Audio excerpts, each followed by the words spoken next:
warahmatullahi wabarakatuh. Waalaikumsalam warahmatullahi wabarakatuh. Terima kasih kepada Ibu Nurul selaku moderator. Penghormatan saya kepada Bapak Faizal Adriansyah selaku penguji, kepada Ibu Nurul Hidayah selaku coach, dan kepada Ibu Fitri Alita selaku mentor saya. Baik, saya akan memaparkan hasil aktualisasi saya yang berjudul peningkatan peran perawat dalam melakukan edukasi HAIS di Rumah Sakit Umum Daerah Kabupaten Aceh Tamiang dengan menggunakan media buklet dan video edukasi. Adapun latar belakang dari laporan hasil aktualisasi saya yaitu berdasarkan hasil penilaian yang telah saya lakukan selama masa aktualisasi, bahwa sebelum dilakukan edukasi oleh perawat dengan menggunakan media buklet dan video edukasi, mayoritas pengunjung ataupun pasien sebanyak 45% belum memahami tentang tindakan HAIS. Sementara ketika dilakukan edukasi, setelah dilakukannya edukasi dengan media tersebut, maka mayoritas pengunjung ataupun pasien atau sebesar nilai 82% telah paham tentang tindakan HAIS. Kegiatan aktualisasi saya ini berlangsung dari tanggal 19 Juni sampai dengan 31 Agustus 2023 dengan 6 kegiatan, yaitu kegiatan pertama melakukan persiapan kegiatan kedua melakukan konsultasi dengan tim PPI, PKRS, dan IT dalam membuat buklet dan video edukasi. Kegiatan ketiga pembuatan buklet dan video edukasi sebagai media edukasi HAIS.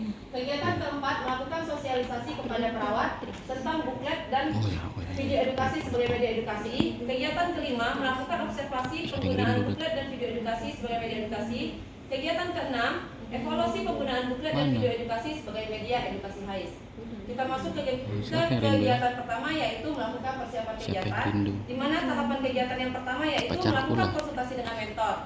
Konsultasi dengan mentor ini outputnya adalah mendapat persetujuan dari mentor untuk melakukan kegiatan aktualisasi yang dibuktikan dengan surat persetujuan dari mentor.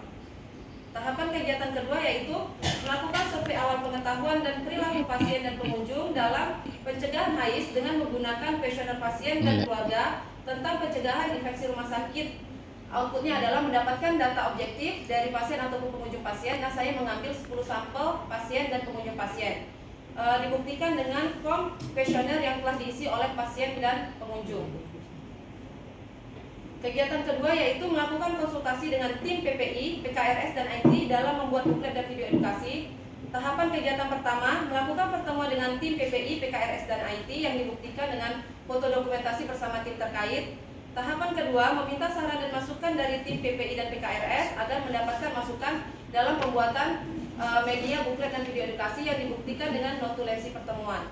Tahapan kegiatan ketiga yaitu meminta persetujuan untuk membuat buklet dan video edukasi yang dibuktikan dengan surat persetujuan dari tim terkait.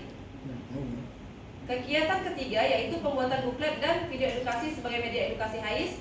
Dengan tahapan kegiatannya yang pertama, mencari referensi buklet dan video edukasi HAIS. Nah, referensi yang saya gunakan adalah berdasarkan Permenkes nomor 27 tahun 2017 tentang pencegahan dan pengendalian infeksi.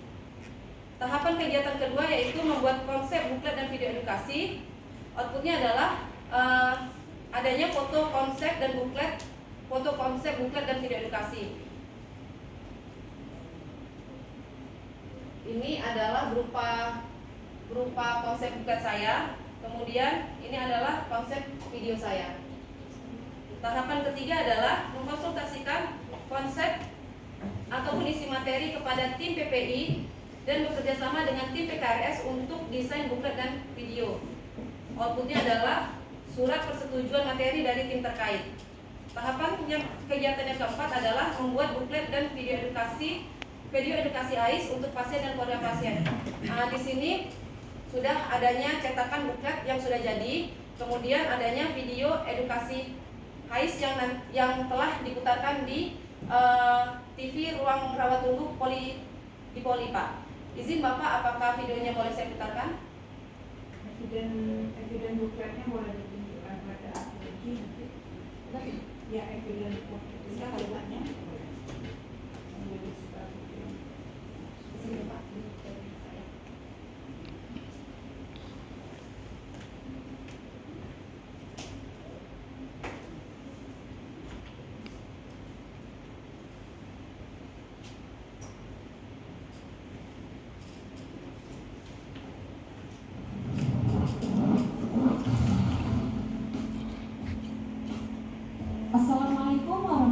warahmatullahi wabarakatuh. Halo Sobat RSUD Kabupaten Aceh Tamiang. Saya Desri Anita Putri, merupakan perawat di Rumah Sakit Umum Daerah Kabupaten Aceh Tamiang. Melalui video edukasi ini, saya akan berbagi ilmu mengenai tindakan pencegahan penularan infeksi di rumah sakit. Tahukah Anda, tanpa kita sadari, rumah sakit merupakan tempat penularan resiko infeksi terbesar. Mengapa? Karena di rumah sakit banyak sekali kuman, bakteri, dan juga virus. Nah, bagaimana caranya agar kita semua tidak mudah tertular oleh resiko infeksi ketika sedang berada di rumah sakit? Ada beberapa tindakan pencegahan penularan resiko infeksi di rumah sakit. Yang pertama, dengan melakukan cuci tangan yang benar. Kedua, etika batuk dan bersin yang benar. Ketiga, menggunakan masker yang benar. Dan yang keempat, menjaga kebersihan lingkungan rumah sakit. Sobat RSUD pada tahu gak sih, kalau sebenarnya kebersihan tangan itu merupakan pilar utama dalam pencegahan penularan resiko infeksi loh. Bagaimana sih cara cuci tangan yang baik dan benar? Yang pertama, gosok kedua telapak tangan secara lembut dengan arang memutar. Yang kedua, usap dan gosok juga kedua punggung tangan secara bergantian. 3. Gosok sela-sela jari tangan hingga bersih. 4. Bersihkan ujung jari secara bergantian dengan posisi saling mengunci. 5. Gosok dan putar kedua ibu jari secara bergantian. 6. Letakkan ujung jari ke telapak tangan, kemudian gosok secara perlahan. Nah, tindakan pencegahan penularan resiko infeksi yang kedua adalah etika batuk dan bersin yang benar. Etika batuk dan bersin yang benar adalah yang pertama, gunakan masker ketika Anda sedang batuk ataupun sedang flu. Yang kedua, tutup hidung dan mulut Anda menggunakan lengan ketika Anda sedang batuk ataupun bersin. Yang ketiga, tutup hidung dan mulut Anda dengan menggunakan tisu ataupun sapu tangan. Yang keempat, segera buang tisu yang sudah Anda pakai. Yang kelima, cuci tangan dengan menggunakan air mengalir dan sabun. Tindakan pencegahan penularan resiko infeksi yang ketiga adalah menggunakan masker yang benar. Bagaimana cara menggunakan masker yang benar? Pertama, tutup bagian mulut, hidung dan dagu Anda. Pastikan bagian masker yang berwarna berada di bagian depan. 2. Tekan bagian atas masker agar mengikuti bentuk hidung Anda. Kemudian, tarik ke belakang pada bagian bawah dagu. 3. Lepas masker yang telah digunakan dengan hanya memegang tali dan langsung buang ke tempat sampah. 4. Cuci tangan dengan menggunakan sabun setelah membuang masker ke tempat sampah. 5. Ganti masker secara rutin apabila telah kotor atau basah. Dan ingat, selalu gunakan masker saat berada di lingkungan rumah sakit. Yang terakhir, pencegahan penularan resiko infeksi dapat dilakukan dengan selalu menjaga lingkungan rumah sakit agar tetap selalu bersih. Diharapkan kepada pasien ataupun pengunjung untuk dapat membuang sampah pada tempat sampah yang telah disediakan oleh pihak rumah sakit. Pasien ataupun pengunjung dapat membuang sampah pada tempat sampah yang berwarna hitam. Tidak dibenarkan untuk membuang sampah pada tempat sampah berwarna kuning. Karena tempat sampah berwarna kuning merupakan sampah-sampah minus. Lingkungan rumah sakit yang bersih dapat menghindarkan kita dari penularan resiko infeksi. Kita semua, baik petugas, pasien, maupun pengunjung rumah sakit umum daerah Kabupaten Aceh Tamiang, wajib memahami dan menerapkan keempat tindakan pencegahan penularan resiko infeksi ini, agar kita semua dapat mengendalikan penyebaran kuman, bakteri, dan virus penyebab infeksi. Sekian dari saya, salam sehat dari Rumah Sakit Umum Daerah Kabupaten Aceh Tamiang. Terima kasih.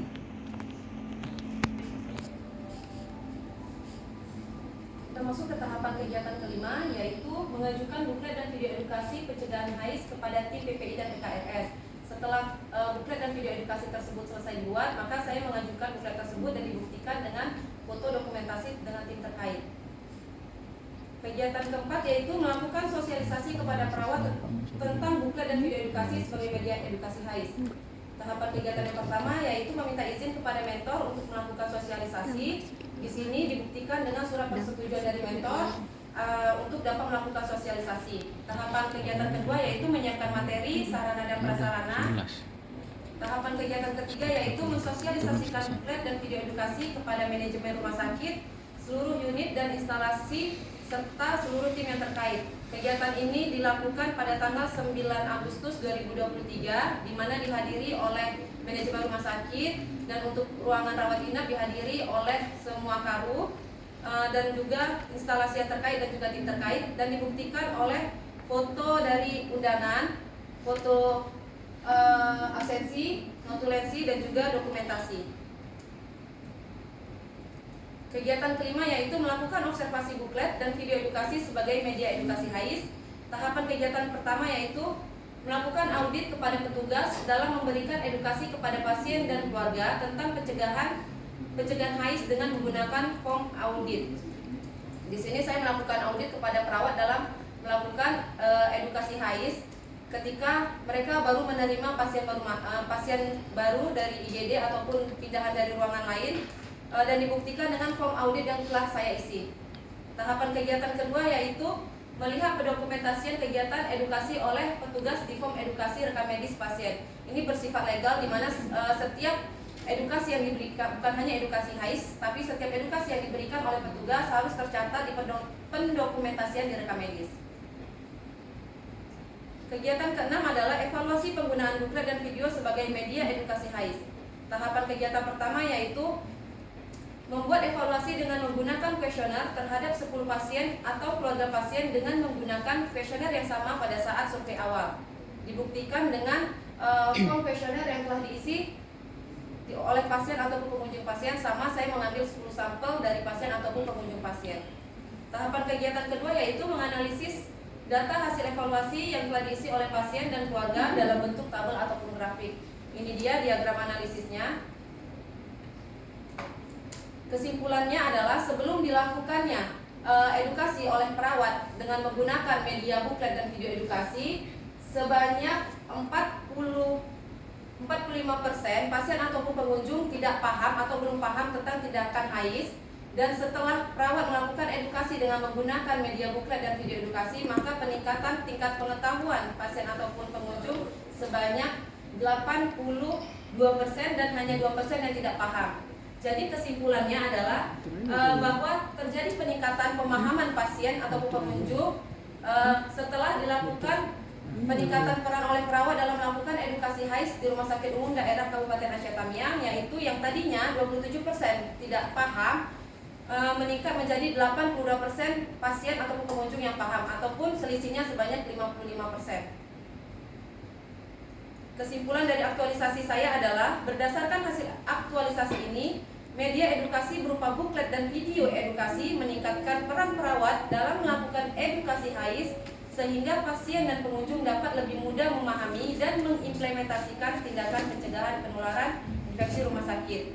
Dan melalui aktualisasi ini juga, saya lebih mengetahui cara-cara penerapan seluruh nilai-nilai berakhlak yang sesungguhnya, karena banyak hal kecil yang bisa dilakukan dalam penerapan nilai-nilai berakhlak tersebut.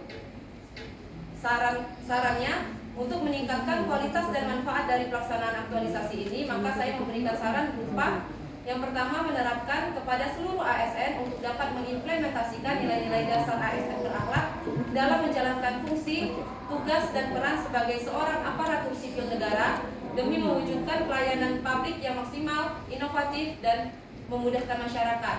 Yang kedua, diharapkan edukasi HAIS dengan media buklet dan video edukasi ini dapat terus berjalan di Rumah Sakit Umum Daerah Kabupaten Aceh Tamiang. Berikut video testimoninya.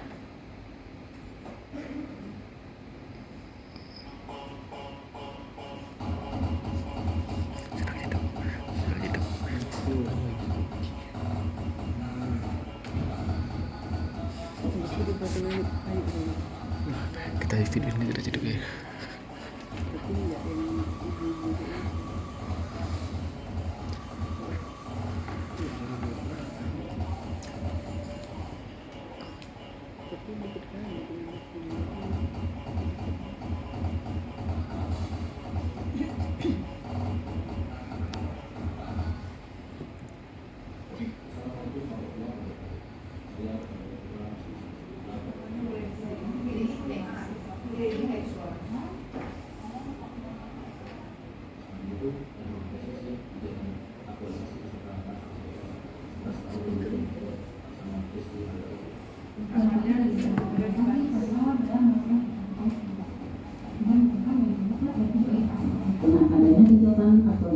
di RSUD Kabupaten Tahuna.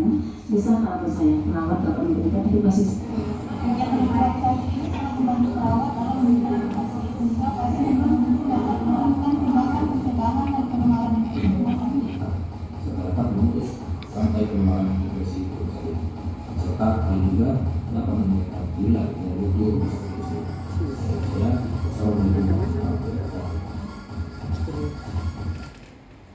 Sekian dari saya kembalikan kepada Ibu Nurul selaku moderator. Baik, terima kasih Saudari Destri Arita Putri sudah menyampaikan laporan aktualisasinya dengan baik, sistematis dan terlihat adanya satu perubahan ya dari kondisi awal pada saat sebelum laporan aktualisasi dan setelah.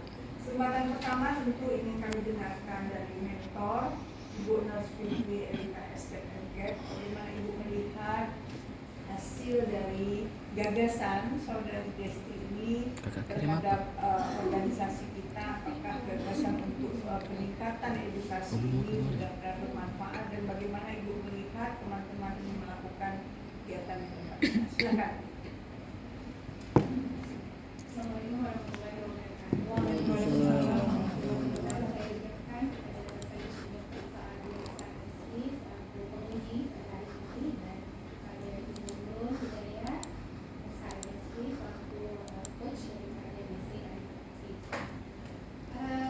Nggak bisa bilang ya, alhamdulillah saya sampah beratnya ya, hasil endingnya ini benar-benar sesuai gitu.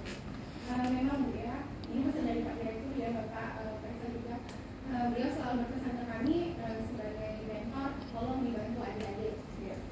Kalau misalnya ada masalah apa saja, tolong kabari saya gitu. Alhamdulillah saya dapat anak-anak yang memang bukan anak-anak ya, adik kami lah gitu ya, itu semuanya bisa dibina gitu Pak. Yang untuk menerapkan nilai berakhlak itu memang mereka bisa lakukan dengan baik. Saya selalu mengatakan bahwasanya jangan lakukan ini sendiri, bukan melakukan ini sama-sama, karena ini proyeknya kalian, proyeknya rumah sakit.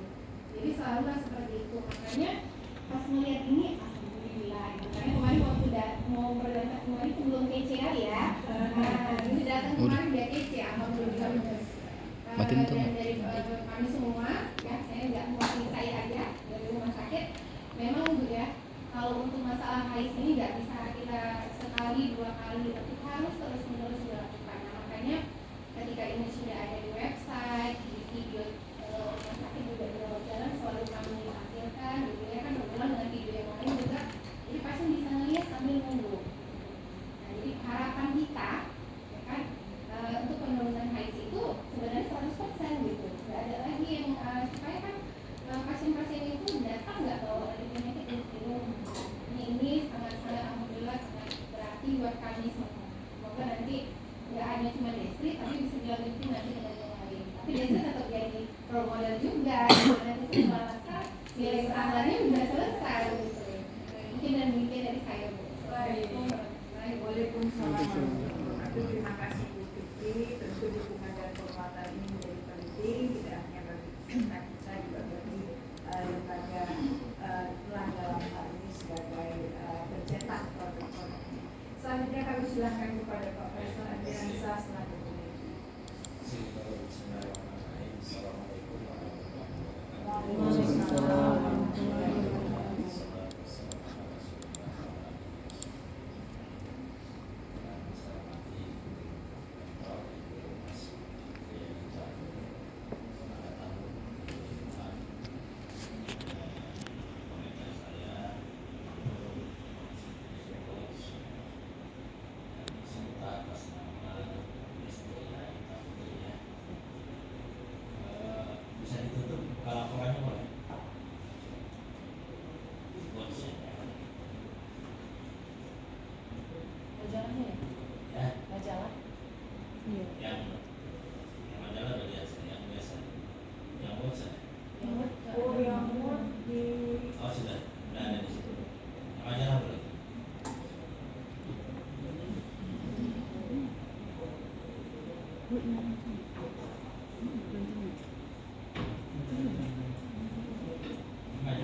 kali. di zoom aja, zoom di tengah, jangan selalu Makanya di luar SPTC. 5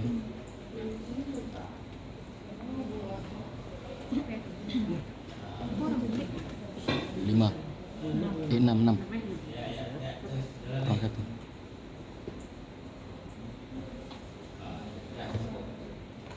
Ada perbedaan kalau di sini Bapak kopi pasti nggak tahu saya. Bapak Insinyur Faisal Biasa selaku Kepala Pusat Pelatihan dan Pengembangan. Ini sudah lama saya kepala, sudah 6 bulan yang lalu. Saya bukan kepala lagi, tapi ini sudah diperbaiki ya. RT ya. Kalau menurut saya pun menguji sekarang. Ya. Jadi tidak sinkron antara Siapa Kak? yang nomor belum diperbaiki kan? enggak, itu yang Zaman pertama kali Pak, pengambilan tugas. Jangan saya juga sudah tidak kepala lagi. Yang pertama kali Pak buat ini. waktu pertama Kali buat laporan masih Pak Iya. Faisal. Saya lupa kalau kepalanya udah ganti. Maaf Enggak, Pak.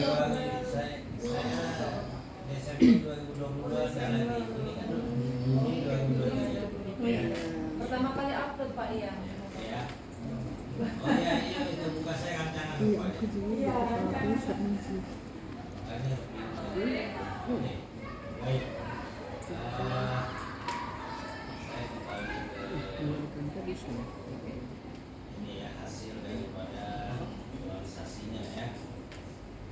Dalam pelaksanaan ada tambahan kegiatan atau sesuatu yang belum ada dalam rancangan kemudian muncul Tidak ada.